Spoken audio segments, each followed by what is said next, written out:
Yang skala wastu kencana Sri Baduga Maharaja Wijaya Kusuma Prabu Siliwangi orang hebat karena beliau kata saya mah seorang wali Allah. Beda dengan Siliwangi. Bedanya Prabu Siliwangi dengan Prabu Siliwangi jauh beda. Jadi Prabu Siliwangi raja kemanusiaan, Prabu Siliwangi raja ke harimau. Maung itu apa? Kalau kata orang Sunda, Maung itu manusia unggulan. Kenapa orang Sunda suka pakai baju hitam? Karena kata orang Sunda supaya hidung, supaya mengerti kalau di bahasa Indonesianya.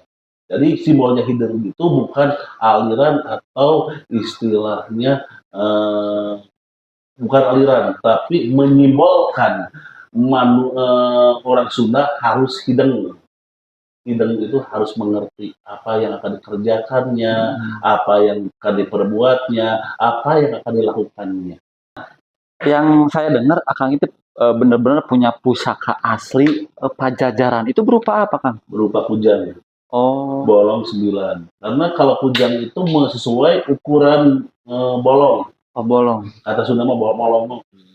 Jadi kalau semakin banyak bolongnya, konon katanya kata istilahnya leluhur saya, kujang itu tergantung bolong. Seandainya kata bolong 9, posisinya yang dipegang sama siapa, bolong 3, bolong 5, bolong 7, gitu. Sampai bolong 1. Mohon maaf, bisa lihat pusakanya. Lah, ini mengandung hodam lah, ini mengandung harimau lah, ini mengandung apa, istilah akan menyebabkan sugesti di dalam diri kita akan terbawa suasana dalam kemistisan. Ini teman-teman seperti ini perwujudan pusaka asli ya. Usia kujang ini berapa tahun atau dibuat tahun kapan gitu Pak? Tapi kalau menurut sesuai besi tuanya ini dari besi pulang atau kemungkinan lebih daripada abad 12. Berarti usianya mungkin lebih dari 5 abad atau 500 tahun. Bagaimana caranya sih membedakan mana pusaka yang benar-benar budaya dan mana pusaka yang ada hodamnya, Pak Haji?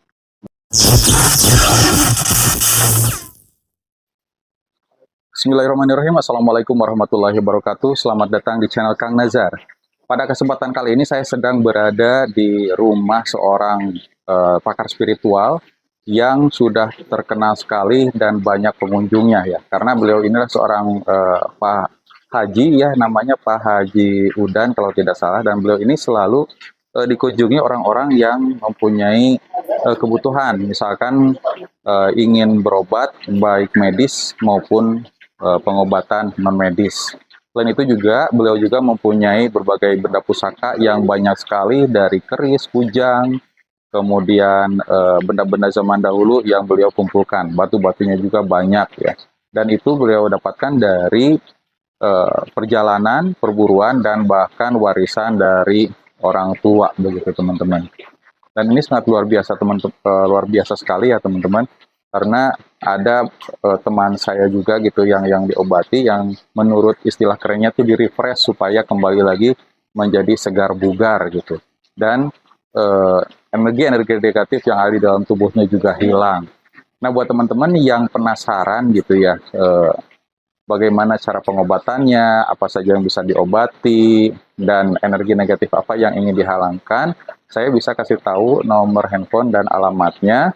Karena ini alamatnya teman-teman ada di Malangbong, Garut. Untuk lebih tepatnya teman-teman bisa tanyakan langsung melalui akun Facebook saya, namanya Kang Nazar, teman-teman ditulis lengkap saja Kang Nazar. Oke, tanpa panjang lebar kita akan ngobrol dengan Pak Haji Udan. Dan teman-teman tonton saja videonya dari awal sampai akhir, dan jangan dilewati iklannya, dan dukung juga melalui subscribe, like, komen, dan share-nya. Saya doakan buat teman-teman yang nonton video ini sampai selesai, mudah-mudahan selalu diberikan kesehatan, diberikan rezeki yang berlimpah juga berkah, dan dimudahkan segala urusannya. Let's go!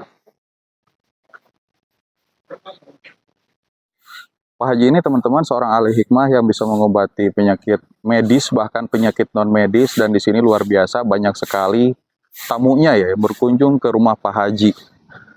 Nah, bisa dilihat teman-teman banyak sekali kendaraan roda 4 yang datang ke sini, belum lagi kendaraan roda 2 ya.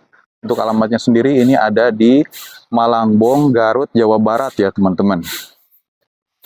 Dan luar biasa kegiatannya sangat padat sekali ya, dan alhamdulillah kita mempunyai kesempatan untuk datang ke sini.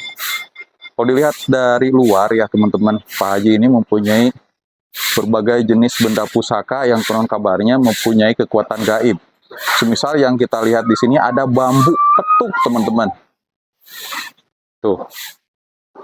Ya, bambu yang bentuknya itu sangat unik sekali. Nah, belum lagi ini bambu apa ini namanya ya? Ini lebih dari petuk kayaknya nih. Tuh. Dan beliau mempunyai banyak sekali bambu petuk yang beliau koleksi di sini. Nah, kekuatan gaib apa yang ada di dalam bambu petuk ini sehingga takluk oleh Pak Haji ya teman-teman. Nah, ini di depan ini kan jarang banget ya teman-teman bambu petuk yang mempunyai dahan sejajar seperti ini. Dan dari usia benda pusakanya ini beragam ya teman-teman. Nanti kita ngobrol dengan Pak Haji. Katanya ada benda pusaka yang usianya 5 abad atau 500 tahun teman-teman. Wah, kabarnya sih Pak Haji ini mengumpulkan benda-benda pusaka di sini dari warisan orang tua zaman dulu dan perburuan ya teman-teman. Ada yang mengumpulkan dari tempat keramat, ada yang pemberian begitu. Ini unik sekali nih. Ini kayaknya wadah air nih. Sepertinya dari labu. Nah, benda-benda yang lain juga di sini banyak banget nih teman-teman. Ada batu-batu. Teman-teman, saya ingatkan ya kalau misalkan teman-teman penasaran ingin datang ke sini dengan tujuan dan maksud tertentu ya, bisa menghubungi saya melewati akun Facebook Kang Nazar ya teman-teman. Jangan lupa harus di-follow dulu supaya komunikasinya lancar gitu, bisa lewat inbox ataupun komentar. Nah, di sini juga ada wayang-wayang. Kon kabarnya sih Pak Haji ini dekat sekali dengan sosok Prabu Siliwangi, teman-teman. Bahkan mengetahui silsilah dari keluarga Prabu Siliwangi. Uang zaman dulu. Wah, banyak sekali nih alat setrika ya dari zaman penjajahan. Belum lagi kalau kita masuk ke dalam ruangan ini, teman-teman. Nah, ini ada goong. Wah, luar biasa banyak sekali teman-teman. Apalagi ya dari sini kelihatan sekali ya teman-teman tuh. Ini untuk senjata sendiri ya. Di sini ada pedang, ada tombak, ada keris, ada bedog ya. Nah, dan ini asalnya beda-beda teman-teman. Ada yang dari Pulau Jawa, Kalimantan, Sumatera. Ya. Dan ini kabarnya sih mempunyai kekuatan mistiknya masing-masing gitu. Kita akan tanyakan kekuatan mistik apa saja yang ada di dalam sini.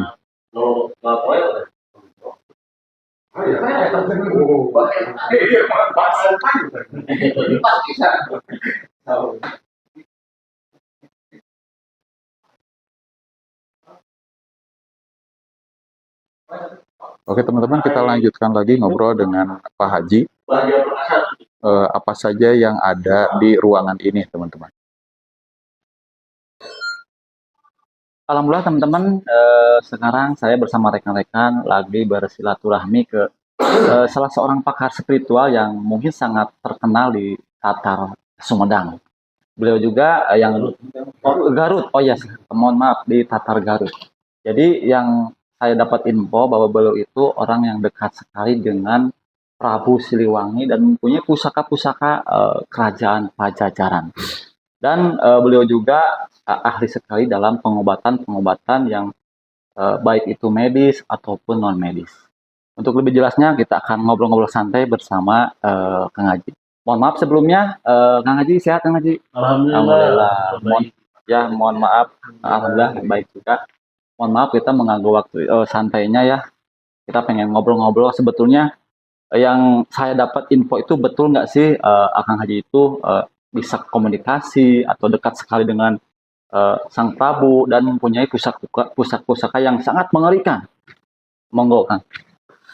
Sebetulnya kalau dibilang saya dekat dengan Prabu Siliwangi atau Prabu Siliwangi, saya nyangkal. Kenapa? Nyangkalnya karena mungkin cuman mengenal doang. Jadi kalau dibilang istilah dekat dengan Prabu Siliwangi, siapalah saya? Karena kalau istilah dibilang dekat, pasti harus mengenal lebih jauh. Ini mah cuman kata dan konon. Kemungkinan seperti tadi disinggung tentang pusaka atau benda-benda keramat Prabu Siliwangi mungkin sebagian gelintir atau serpihan-serpihannya doang. Karena seperti beliau gak pantas mungkin saya kenal. Kenapa? Masya Allah kehebatannya beliau. Karena kalau yang di skala Wastu Kencana Sri Baduga Maharaja Wijaya Kusuma Prabu Siliwangi orang hebat karena beliau kata saya mah seorang wali Allah. Beda dengan Siliwangi. Kalau Siliwangi bisa istilah dikatakan raja perhewanan atau raja perharimauan. Jadi bedanya Prabu Siliwangi dengan Prabu Siliwangi jauh beda. Jadi Prabu Siliwangi raja kemanusiaan, Prabu Siliwangi raja keharimauan. Jadi kalau saya bilang dekat dengan Prabu Siliwangi, saya sangkal. Kenapa? Mungkin cuman mengenal doang atau dari kakek buyut saya menceritakan. Oh, jadi istilah kata Siliwangi dengan Siliwangi atau dengan Oh. Siliwangi dengan Siliwangi Oh, beda berarti. beda. Kalau Siliwangi raja kemanusiaan, kalau Siliwangi raja kehewanan. Oh, dan mungkin saya juga sama rekan-rekan mungkin baru tahu sekarang ya. Jadi mungkin selama ini yang orang-orang bisa manggil itu sebetulnya bukan Sang Prabunya berarti, Bu. Nah, kalau menurut persepsi sudut pandang saya. Kenapa? Contoh istilah kata, saya punya baju kotor, mana mungkin bisa dimasukkan ke lemari yang bersih pakaiannya. Mustahil. Oh. Pasti baju kotor, pasti kembali ke tempat cucian. Kalau misalkan gini Kang, ini kan banyak orang yang mengaku-ngaku bisa komunikasi, bisa memanggil beliau. Ini menurut pandangan Kang Haji aja ya, jangan kemana-mana gitu. Itu sebetulnya emang ada ilmunya atau misalkan itu orang-orang yang mengaku bisa memanggil atau seperti apa itu? Nah, kalau dari sudut pandang saya kemungkinan ada yang istilah kata dengan kesadaran ilmunya kemungkinan ada. Ada juga kalau sudut pandang saya juga kemungkinan itu istilah cuman istilah kata konten doang. Kenapa? Orang yang saleh dipanggil sama saya yang seperti ini, mana mungkin? Karena kesadaran ilmu saya itu atau pengetahuan saya itu istilah jauh di bawah nol gitu. Kalau beliau kan orang saleh, beliau itu seorang orang masya Allah gitu, dia wali Allah. Gitu. Maka di sini harus bisa membedakan antara Siliwangi dan Siliwangi. Kalau Siliwangi mungkin perbentukan hodamnya Prabu Siliwangi. Oh. Terus ini yang mungkin yang saya heran Kang Haji, kenapa sih Sang Prabu itu atau misalkan kebanyakan orang Pajajaran atau orang Sunda sering dikaitkan dengan maung? Ya. Itu emang ada hubungan ikatan seperti apa atau itu bisa dibilang hanya simbol saja atau seperti apa, Kang? Kalau menurut saya itu istilah emang apa adanya karena maung itu simbol kegagahan, maung itu simbol kewibawaan dan hati-hati juga menafsirkan sebagai maung. Maung itu apa? Kalau kata orang Sunda, maung itu manusia unggulan. Kenapa orang Sunda suka pakai baju hitam? Karena kata orang Sunda supaya hideng, supaya mengerti kalau di bahasa Indonesianya. Jadi simbolnya hideng itu bukan aliran atau istilahnya bukan aliran, tapi menyimbolkan orang Sunda harus hideng. Hideng itu harus mengerti apa yang akan dikerjakannya, apa yang akan diperbuatnya, apa yang akan dilakukannya. Mungkin kalau bahasa Indonesianya udah dewasa mungkin ya. Nah, mungkin udah Udah. bisa mendewasakan dirinya. Gitu. Nah, lebih Hmm. tepatnya seperti itu. Hmm. Nah ini kan mohon maaf ya, ini di ruangan ini aja ya, yang saya lihat tuh banyak sekali pusaka-pusaka dari mulai kujang, benar-benar pusaka keramat. Hmm. Nah ini akan dapatkan sebetulnya dari mana sih? Apa dari penarikan atau misalkan dari warisan leluhur? Mungkin warisan leluhur sebagian dari perjalanan. Mm, Perjalanan spiritual yang saya jalankan. mm, mm. Nah, yang saya dengar Akang itu benar-benar punya pusaka asli Pajajaran. Itu berupa apa, Kang? Berupa kujang. Oh, Bolong 9. Karena kalau kujang itu sesuai ukuran bolong. bolong. Kata Sunda mah bolong. Mm-mm. Jadi kalau semakin banyak bolongnya, konon katanya kata istilahnya leluhur saya, kujang itu tergantung bolong. Seandainya kata bolong 9, posisinya yang dipegang sama siapa, bolong 3, bolong 5, bolong 7, gitu. Sampai bolong 1. Mm. Mohon maaf, bisa lihat Boleh, pusakanya. boleh.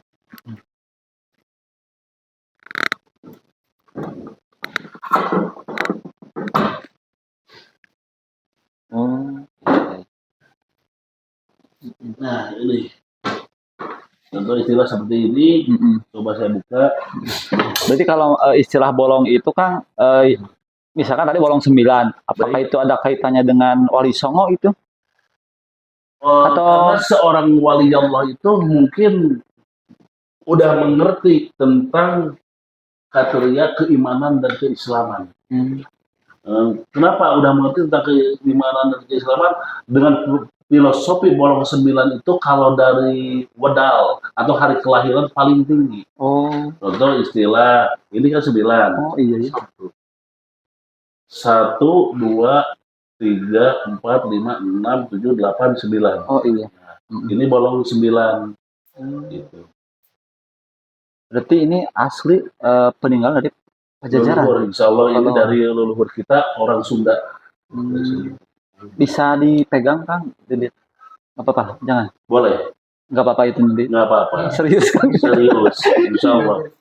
Insya Allah. Nggak apa-apa. Karena kita jangan terlalu di dalam Oh, iya. dengan pusaka. Heeh. Kalau kita di dalam masa krisis dengan pusaka, tertancaplah sugesti di dalam diri kita. Oh iya, iya. Kalau kita tertancap udah di dalam diri kita udah sugesti, celaka. Ini mengandung hodam lah, ini mengandung harimau lah, ini mengandung apa, istilah akan menyebabkan sugesti di dalam diri kita, kita akan terbawa suasana dalam kemistisan. Ini kita cuma menghargai dan menghormati leluhur kita itu bahwa kaya dengan budaya, kaya dengan etnik yang luar biasa. Lebih melestarikan mungkin. Jadi kita lestarikan. Gitu. Jadi kita bukan untuk menyembah atau mendewakan atau mentuhankan, tapi kata orang Sunda memusti. Apa artinya memusti? Mungkin cuma memelihara peninggalan leluhur kita. Supaya apa? Supaya terawat, biar jauh dari karat dan kelihatannya tetap bagus. Jadi kita bisa prospek, oh seorang wali Allah pun istilahnya punya pegangan karena dulu itu simbol kalau keluar kita bawa ini berarti tandanya ini, kalau keluar ini bawa ini berarti tandanya ini. Mohon maaf bisa dilihat. Bentar. Nah, ini teman-teman seperti ininya ini perwujudan pusaka asli ya. Barangkali udah Langsung barang-barang aja. oh ya udah ya. Nah jadi mungkin untuk apa namanya ya, kalau di bahasa Sunda itu kebanyakan apa namanya ya, istilah katanya tuh hiasannya seperti apa kan kalau diartikan dari kujang itu? Jadi kujang teh, jadi banyak filosofi kujang itu. Contoh seperti istilah kujang. Jadi jadi kukukan janji kujang. Jadi buat siapa jang itu? buat diri kita. Kalau kita laku lampahnya benar, insya Allah segala hal apapun juga tidak akan salah. Jadi intinya kujang itu istilahnya pepatah. Jadi biar kita bisa kaji. Gitu. Pak Haji, kalau boleh tahu usia kujang ini berapa tahun atau Mungkin. dibuat tahun kapan gitu Pak Haji? Kalau pembuatannya mungkin saya juga nggak paham ya. Tapi kalau menurut sesuai besi tuanya ini dari besi pulang atau kemungkinan lebih daripada abad 16, abad dari 16, lebih daripada abad 16. Berarti usianya mungkin lebih dari 5 abad atau 500 tahun. Kemungkinan sekitaran seperti itu. Dan berhasil ditemukan dan bisa kita lihat tahun sekarang 2024. Ya. Jadi memang luar biasa sekali ya teman-teman. Kujang yang usianya 5 abad atau 500 tahun kita bisa lihat sekarang karena ternyata Pak Haji ini adalah seorang yang bisa melestarikan atau menjaga alat-alat atau pusaka zaman dahulu, dan kita bisa kembali ke 500 tahun yang lalu bagaimana rupa dari kujang yang sebenarnya, apalagi ini dari kerajaan Pajajaran barangkali seperti itu. Dan Pak Haji, barangkali tadi ada yang terlewat nih, kita belum kenalan nih dengan Pak Haji siapa, kita bicara gitu. Iya benar. Boleh dikenalkan? Oh, boleh dikenalkan, saya seorang manusia biasa, mungkin bukan dari planet. Nama saya dan asli orang Lampung, Kabupaten Garut. Ya, luar biasa, kita perjalanan jauh dari Majalengka dan alhamdulillah bisa bertemu ya, luar biasa dengan orang yang menurut kami Istimewa ya. ilmu beristimewa begitu. Kita lanjutkan Pak Haji seputar kujang. Tadi kujang yang ditunjukkan itu mempunyai nama tidak? Kalau kujang itu konon katanya ahli-ahli orang tua kita dulu, kujang itu pasti punya nama. Contoh istilah kata kujang bangun, kujang bangkong, kujang naga, dan berbagai-bagai kujang. Jadi kujang itu banyak istilah kreasian namanya. Kalau kujang yang tadi ditunjukkan itu nama kujangnya apa Pak Haji? Yang ini? Iya. Yang ini kalau nggak salah kujang bangun. Atau ada yang juga bilang istilah ini, coba lihat aja kayak bangun kan? Oh iya ya. Ini kujang kayak bangun. Berarti bisa dilihat dari bentuknya, dan setiap nama kujang bentuknya itu Ya, beda-beda barangkali. Beda pasti dengan istilah kata, dengan bentuk dan fungsinya. Oh. Jadi kalau fungsinya buat apa? Wallahi. Yang penting saya di sini mengelestarikan peninggalan leluhur kita. Contoh seperti ini kujang. Ini namanya kujang jalu. Kenapa dibilang kujang jalu? Karena ini nggak ada bolong. Oh.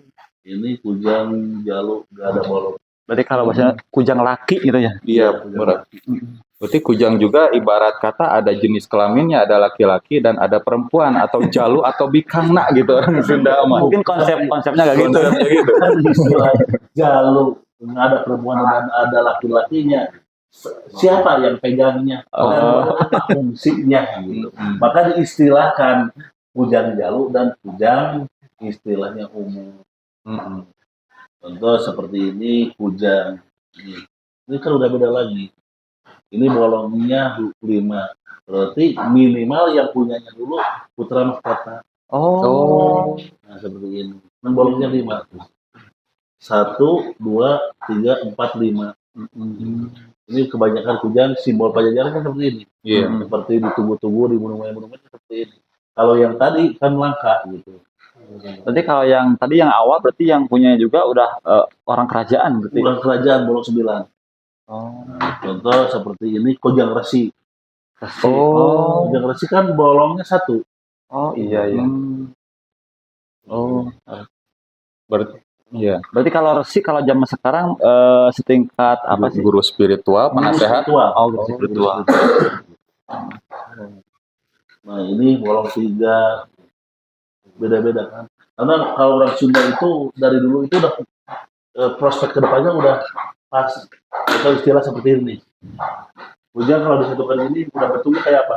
Kalau 2 ini kembar disatukan kayak gini seperti apa? Udah kayak kubah. Oh iya. Oh iya ya. Berarti dari dulu juga orang Sunda itu udah Muslim. Kalau untuk yang tadi bolongnya 9, yang pegang jabatannya apa? Raja. Oh, Masya Masya Allah. Allah. Luar biasa kita bisa lihat Pusaka asli ya. pusaka asli dari Raja Pajajaran barangkali ya, Iya. pada abad ke-16. Hmm. Tadi kujang itu dilihat dari fungsi dan kegunaannya. Konon kabarnya pernah saya dengar barang siapa yang memiliki kujang 9 itu bisa digunakan untuk mengusir penjajah, untuk pengobatan dan membasmi jin. Apakah itu benar atau hoax tuh? Kalau kata saya mah tergantung sudut pandang. Tapi kalau kita bicara tentang kemusliman atau keimanan atau diri saya sendiri, kalau masalah seperti itu bohong. Kenapa bohong?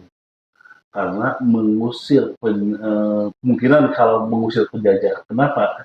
Karena satu komando. Dulu itu satu perintah mungkin. Ya. Kalau istilah kata untuk mengusir jin tidak pakai kujang orang muslimah dengan doa. Karena kita jangan terlena dengan pusaka karena bisa menyebabkan kesyirikan. Kalau boleh dijelaskan itu Pak Haji, fungsi dari kujang yang sebenarnya itu apa sih Kang? Sebenarnya untuk kita baca atau untuk kita kaji, seperti kujang, kukuhkan janji untuk diri kita, kukuhkan janji ke anjing. Jadi kalau kata Sundanya, kukuhkan janji untuk kalian. Jadi kalau seandainya sifat kesatria itu apa yang kita perbuat harus kita pertanggungjawabkan. Kalau panjang nggak boleh dipotong, kalau pendek nggak boleh disambung. Jadi orang Sunda mah kalau ngomong itu harus tanggung jawab dengan omongannya. Maka disimbolkan dengan kujang. Kukuhkan janji buat siapa? Buat diri kalian. Kukuhkan janji ke anjing. Berarti kukuhkan janji untuk diri saya atau untuk kalian semua. Gitu. Oke. Jadi konsekuen kepada diri pribadi lah lebih. Intinya seperti itu. Apa yang kita omongkan kita harus tanggung jawab. Pak Haji, tadi saya lihat kanan kiri itu rumah ini seperti museum. Banyak keris, banyak kujang. Tapi saya penasaran dengan kujang. Kujang ini yang dimiliki oleh Pak Haji ini ada berapa banyak Pak Haji? Gak banyak sih. Karena kujang itu gak begitu istilahnya kayak pusaka-pusaka yang lain. Kemungkinan baru tahu pengetahuannya seperti itulah. Kujang itu terbatas, kujang itu tidak kayak karena Jawa Barat itu kan cuma satu Jawa Barat kan. Kalau seperti Jawa, Jawa Tengah, Jawa Timur kan atau daerah Sumatera pasti pegang keris, pasti keris itu banyak. Kalau kujang itu sedikit lah, mungkin bisa istilah bisa ribuan. Tapi kalau keris bisa puluh ribuan. Karena kepulauannya pun kita baca logika aja. Seperti Pulau Jawa, Jawa Timur, Jawa Tengah, atau Sumatera, atau Melayu. Ini seperti ini Melayu kan, pasti keris kan. Gitu. Kalau kujang itu kan punya Jawa Barat. Iya. Gitu. Istilahnya Pasundan lah. Pak Haji, saya masih penasaran dengan kujang bangau tadi yang usianya 500 tahun. Bahkan lebih. Kujang ini didapatkan oleh Pak Haji ini dari warisan orang tua atau dari hasil perburuan? Jadi ada juga warisan dari leluhur, dari kakek buyut saya, atau ada juga dari perjalanan. Perjalanan spiritual. Oh, makanya banyak sekali benda-benda pusaka di rumah Pak Haji begitu. Nah Pak Haji, ini mohon maaf ya. seperti yang tadi teman saya bilang, ini kan di ruangan ini penuh sekali dengan dari pernak-pernik, benda-benda pusaka. Nah itu ada di yang sebelah kanan Pak Haji itu ada golok, ada keris. Apakah itu ada berhubungan dengan kerajaan? Apa itu hasil tangkapan atau gimana? Kemungkinan harapan saya ada juga sebagian warisan, ada juga hasil perjalanan. Ada juga perjalanan dulu mungkin kemungkinan saya itu kurang waras mungkin. Karena kurang waras seperti apa? Benda yang ditunda sama leluhur disimpan baik-baik dipaksa diambil. Mm-mm. Itu apa yang terjadi kalau benda pusaka diambil dari suatu tempat gitu? Nah, mungkin salah satu kalau ini pemahaman ya, pemahaman saya mungkin pemahaman orang pasti beda kan. Pemahaman saya itu contoh seperti istilah kata seperti tumbal jagat. Tumbal jagat itu seperti leluhur kita menunda satu pusaka di tempat supaya tempat itu selaras, Seimbang gitu. seimbang. Kenapa? Seimbang mungkin dulu zaman nenek moyang kita itu sugestinya ke sana atau perjalanannya emang ke sana. Jadi biar istilah kata itu kampung atau itu gunung atau itu sungai atau itu lembah biar gak longsor atau gak terjadi musibah. Nah, diambillah sama kita, berarti kita tidak sayang dengan alam. Gitu. Dipaksa, kenapa? Kan biar selaras seimbang. Kita paksa paku buminya. Terjadilah musibah seperti itu. Karena mungkin salah satunya meskipun musibah itu istilah kata bukan kita atau bukan yang keris yang menentukan atau kujang yang menentukan untuk istilahnya jadi gempa itu kehendak Allah. Tapi itu mah istilah pelantara perjalanan orang-orang dulu. Kalau kita sekarang bukan meyakini itu. Mungkin kalau secara dijabarkan itu maksudnya disimpan pusaka tersebut atau mengkerangkeng makhluk-makhluk astral atau seperti apa sih? Apakah ada hubungan dengan gaib atau hanya sebatas paku bumi aja gitu? Kemungkinan yang saya pahami, saya tidak akan menjabarkan istilah yang tidak saya mengerti. Jadi biasanya itu paku bumi, kemungkinan juga itu bisa istilahnya untuk menjelaskan makhluk astral juga. Biar istilah kata tidak merambah mengganggu kalau zaman dulu. Karena zaman dulu itu mungkin dengan budayanya seperti itu. Ya. Banyak orang yang mengambil benda pusaka dari suatu tempat keramat. Biasanya mereka mengambil itu digunakan untuk apa, Pak Haji? Ya mungkin mereka saya juga nggak paham. Kemungkinan kalau mereka ngambil itu dengan kebanyakannya dengan penasaran. Kemungkinan lebih dominan itu penasaran. Apakah benar, apakah tidak? Apa iya, apa tidak? Kebanyakan orang seperti penasaran. Justru rasa penasaran itu malah bisa jadi membawa malapetaka untuk betul. suatu tempat di daerah keramat itu, kurang lebih. Luar biasa. Benda pusaka yang Pak Haji punya ini selain daripada kujang dan keris, ada apa lagi, Pak Haji? Kujang, keris, golok, tumbak, ini ada. Ya mungkin kalau istilah pegangan-pegangan orang tua dulu mungkinlah segelintir atau secuil ada di sini, mungkin adalah kisaran 300 atau 400. Masya Allah. Berarti langsung peninggalan dari Raja Pajajaran. Ya tadi wallahi intinya peninggalan orang-orang dulu. Ini kan selain pusaka juga ada pernak-pernik seperti ada teko. Itu berarti perabotan zaman dulu juga separuh. Jadi itu akan dapatkan dari perjalanan apa misalkan penarikan? Perjalanan. Perjalanan. Berarti ada yang ngasih gitu. Ada yang ngasih, ada yang harus dibeli, ada yang istilahnya kita ambil, ada nemu gitu perjalanan. Jadi perjalanan itu ada yang ngasih, ada yang kita ambil secara gaib atau secara dohir.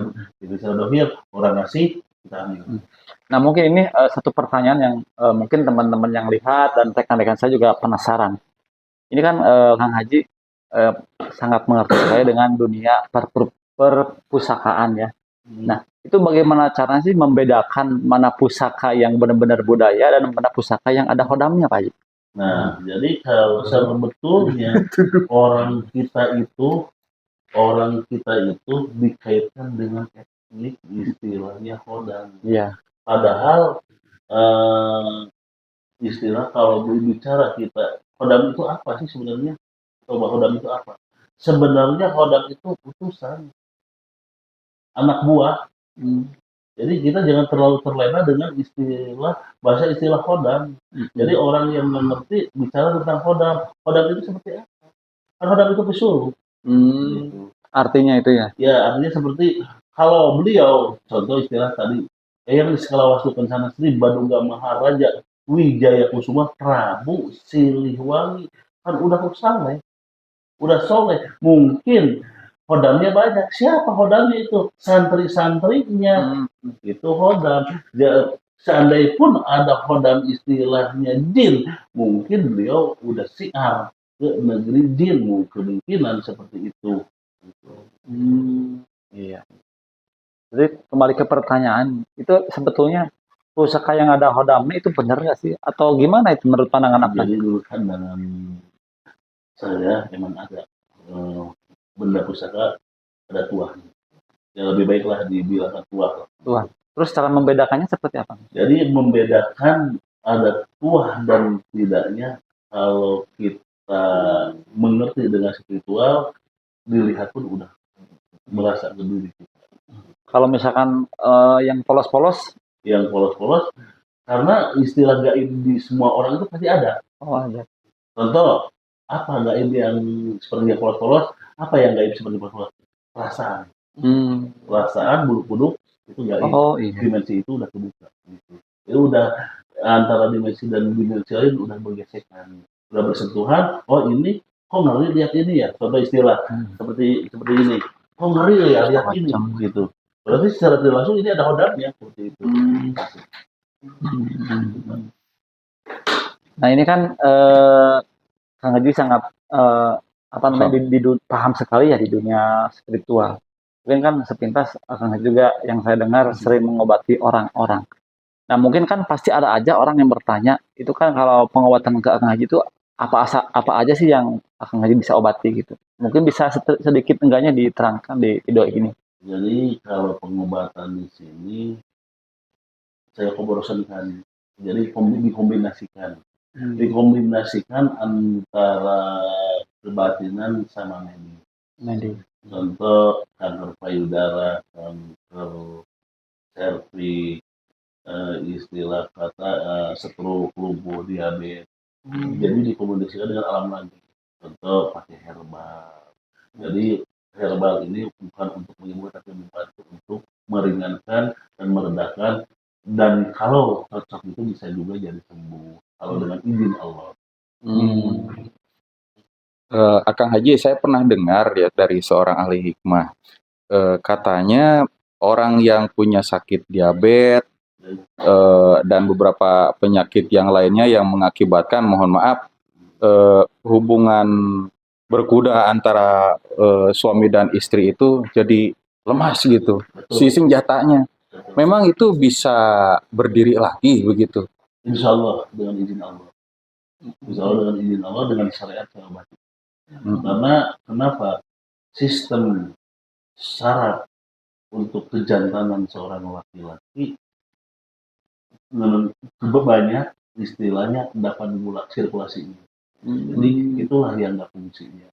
Gimana caranya untuk menetralinnya? Mungkin dengan obat atau dengan istilah terapi di sini. Luar biasa ya, ternyata pengobatannya ini bahkan sampai dari penyakit medis dan non medis termasuk untuk membina keluarga yang harmonis. Barangkali nanti di video selanjutnya bisa kita seorang ngobrol tentang laki-laki itu memenuhi hasrat untuk istilahnya insani. Nah Kang, ini kan terakhir mungkin pertanyaan yang paling penting yang ditunggu-tunggu oleh penonton.